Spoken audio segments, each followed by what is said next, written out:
make money. Time now is to stop exploring, to stop experimenting, and to get down to the business of successfully handicapping. Something handed to me by a client after our last seminar expressed an individual's concept of what he heard. He said, "Rules. There are no rules. Your observations and experiences are your guidelines. Your ego is your driver. Your acquirer supports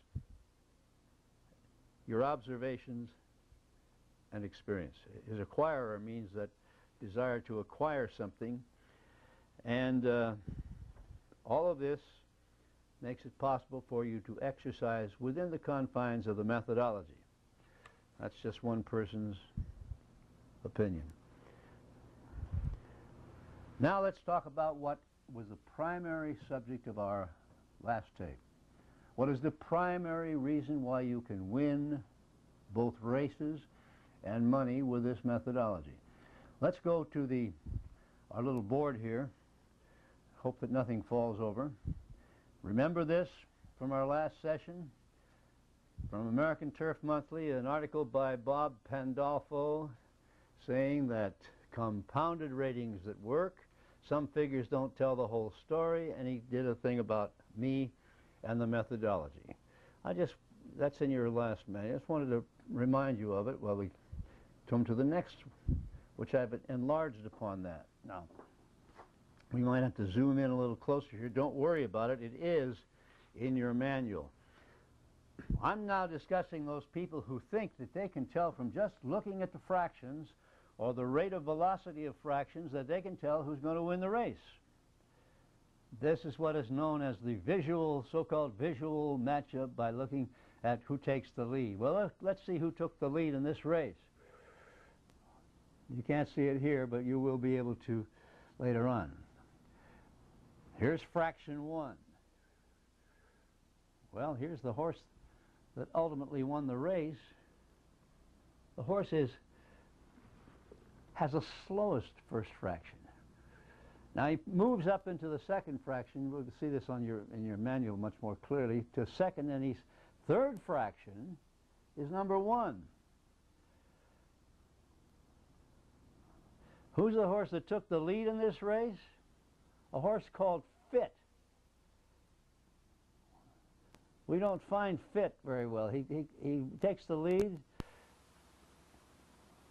and he doesn't win. So this idea is, this horse is going to take the lead, and nobody's going to catch up, or this horse is going to catch the lead, and he's going to do this, or he's going to do that, is absolutely nothing. Now, let's look at the composite ratings of these horses. An entirely different picture,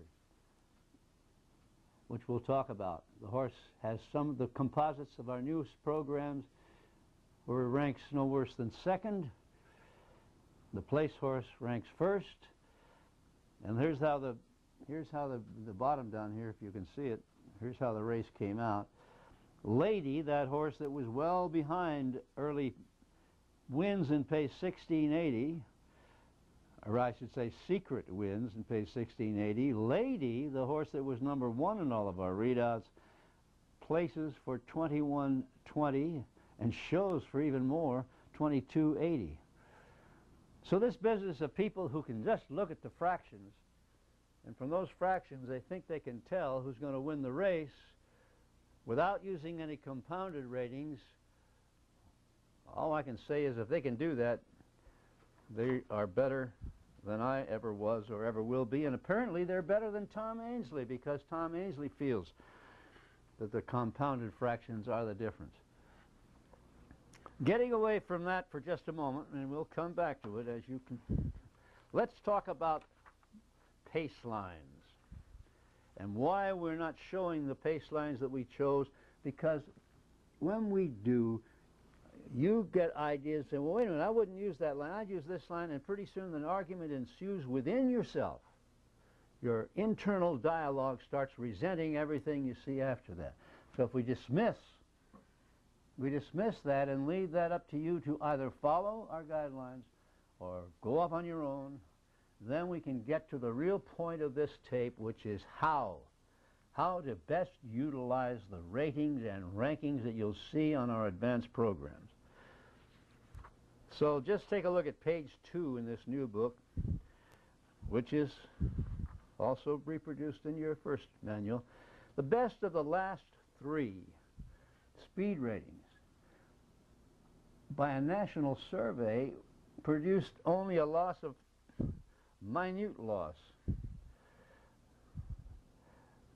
relative to all the other possible ratings or means of picking pace lines. 4%, 0.04%, without distinction of speed of the track, without distinction of the distance of the race, the surface on which it was run, the class, or anything to do with that. Without any distinction. Now, if we make the distinction of comparable, a comparable distance, comparable surface, comparable class within reason, and not by man-made class standards, but by total energy as class, then we find that we not only do not lose, we have a positive proficiency that exceeds the positivity of any other speed rating around, including Ragusan, Beyer, and everybody else. Enough said. Now, let's see why. Let's look for some proof. Now, you can do this. I'm only going to show one example.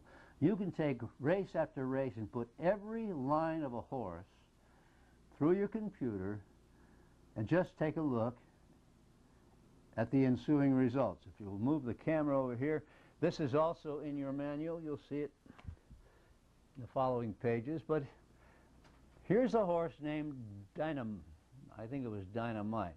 We've taken every line 1 through 10. Last line, the total energy, 169.59. 2 lines back, 169.53. 3 lines back, 169.21. 4 lines back, 169.49. All 4 of the last races, his total energy was in the 69.21 part. Fractions balance out because the total energy is the sum of the 3 fractions. Now, whether he had a better second or first or third fraction is immaterial. The totality of the race is measured by total energy. Now let's look below. You'll see this in your manual, so don't worry if you can't see it on the screen very well. All the lines below the last 4, the horse's total energy was far less competitive than it was from the last 4 lines. So when you take the best of the last 3, which happened to be in this race, the first line back, 169.59, you come up with this, today's race, which is right here. Let's move it a little bit. In today's race, he was the winner, and his total energy was 169.87, just a slight bit better than his line we took it from, and the Spirit, whatever his name was, SPIR, the place horse, actually had 0.01 more total energy than our horse. So, what do you care about the fractions here? Well, this is not comparable. This is comparable to 2 races back. This is comparable to 2 and 3 races back, and this one is comparable to 1, 2, and 3. Well, 3 back was considerably better here. It doesn't really matter. We're going to go through this what fraction, or who takes the lead, or what, all that sort of thing. Some of the aspects that we've talked about in the matchup have been altered by the reality of today's racing, and that's something I hope that we can fully explain as we go ahead. Okay, at the start of your new manual, you'll see this title page. And it says what we're going to discuss today, primarily, and most emphatically. We're going to discuss the prime corollaries. Now, we've already established the fact that it is corollaries, which are merely compounded ratings, are far more predictive than just your fractional ratings. Pandolfo discovered that in his article in American Turf Monthly by quoting us.